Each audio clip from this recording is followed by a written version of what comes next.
Hi guys, it's Chloe and welcome back to my channel. But today, in honor of Spina Bifida Awareness Month, this whole month of October is going to be dedicated to Spina Bifida content. Now I'm going to be talking about how I got diagnosed with Spina Bifida. And this is it's going to be like a two-part series. So this one's going to be how I got diagnosed. And then my next video is going to be like why we chose to pursue surgery. Like why we chose to pursue surgery and what the surgery process was like. And before we get into this video, if it looks like I am looking down, rest assured it's not that I don't care. So this is my binder of all my childhood medical records, and I looked through this thoroughly before I started. But I had PTSD, and sometimes it can be hard to talk about this, or I have brain farts. So in the event that I do, I have this to reference quickly. So I'm so excited to get into this video with you guys, and on that note, we're gonna get started. So first off, I feel comfortable talking about like what happened with my mom because I did an article with the Spina Bifida Association that went out on their socials, which I will provide a link to that in my description so that you can see. But basically, this will kind of be like the verbal, more in-depth version of that. But my mom had gestational diabetes when she was pregnant with me. And at one of her routine ultrasounds, her OBGYN, and this was back in like 1994 or 5-ish, they saw that I was breech non-fetal. So breech means that I wasn't head first, and fetal means I never curled up. And I actually laid flat on my back the whole time.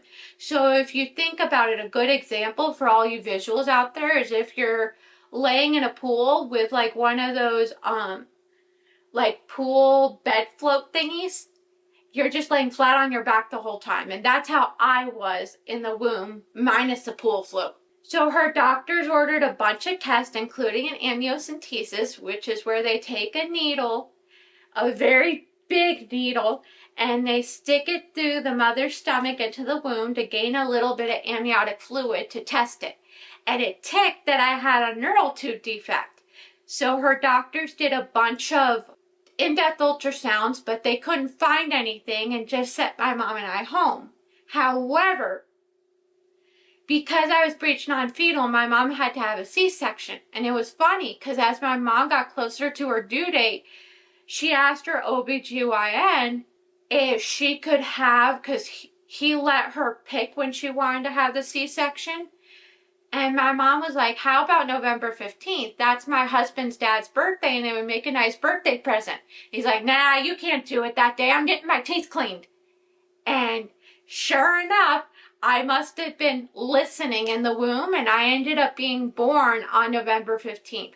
And just as an FYI, my mom's OBGYN ended up having to cancel his teeth cleaning. It came to this. And my mom and I were both fine, and we were sent home because with gestational diabetes, it either goes away immediately after you have the baby or up until 24 hours after you've had the baby. And my mom and I were both fine and sent home, but my mom knew right away that something wasn't right. So I was getting a bunch of urinary tract infections, and I wasn't doing anything, and I wasn't reaching any of my milestones, and the one that they were most like scared of per se was crawling. I didn't crawl. And it's funny because we joke about how I was the easiest and the hardest baby. I was the easiest baby because I didn't do anything, so I didn't really cause like trouble. But at the same time, I was the hardest baby because I didn't do anything and wasn't reaching any milestones. So my parents took me to a pediatrician, and this pediatrician, she dropped the ball. I'm not going to mention names though because I did do my research and she's still in practice. However, if you live in my state or area and want to know who she is, just leave me a comment and I can DM you and I can let you know who this person is. And basically, she gave me meds for the UTI but said that I would catch up. And basically said that everything was within normal limits except for my gross motor skills. I had a mild gross motor delay, and she said it takes me a little bit longer to catch up, which is okay. Because babies and just development in general isn't cookie cutter.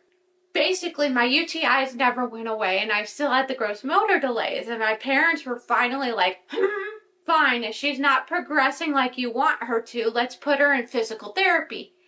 And I was screaming out in pain to the point where I refused to go.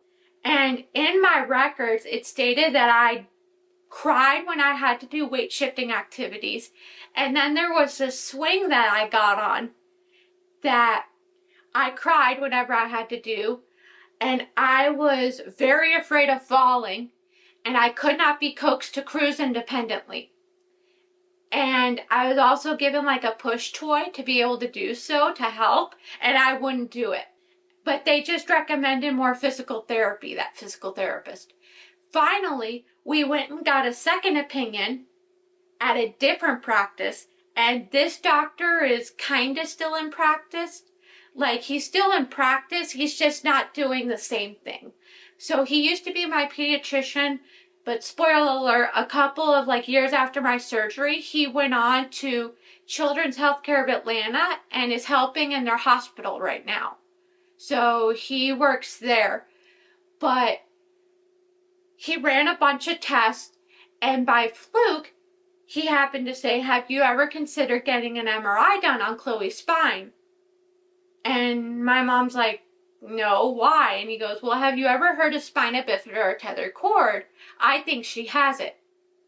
And my mom's like, you know what? No, but my daughter's in distress and I'm willing to do whatever it takes to help her. Let's just jump down this rabbit hole and see where it takes us. Now, my mom and I literally did not jump down a rabbit hole, for anyone that takes it literally. It just means let's go down this path and see where it takes us. Because jumping down the rabbit hole to see where it takes us is an idiom for anyone that takes things literally. And sure enough, I ended up having spina bifida, more specifically a colt tethered cord. And that's it. And if you have any like questions or comments, feel free to put them in the comments. And I will try to respond to as many as I can. I thank you guys so much for watching this video, and I cannot wait to see you guys again soon. Bye!